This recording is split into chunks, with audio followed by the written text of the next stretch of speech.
viva, lingua corsa, lingua viva. Finché i corsi non avranno mica questa volontà collettiva, tutti insieme, di dire la nostra lingua l'emo da mantenere, e beh, la lingua ad amore, perché è condannata dai corsi stessi.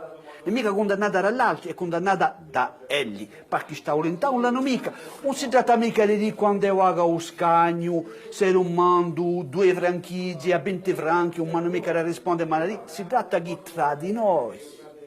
Tra me e no, ma io non voglio che venga, non voglio che vaga. Sono stato in un paese a rimane, sono stato in un altro paese settimana passata. I giovani, quelli di 30 anni, quelli di 40 anni, tra di elli che parlano francese, non hanno mica avuto tra di elli la volontà di mantenere la sua lingua. Allora si può cercare ciò che si vuole, si può cercare tante scuse e ci sono i motivi, è vero, storici, ufficiali, di potenza economica, di potenza amministrativa, di potenza dell'armata, tutto ciò che si vuole, fuori di una cosa, e che i corsi non hanno mica avuto la volontà collettiva oggi di mantenere la sua lingua. E a condanna, bene dall'altro di sicuro, ma a prima condanna, bene dai corsi stessi.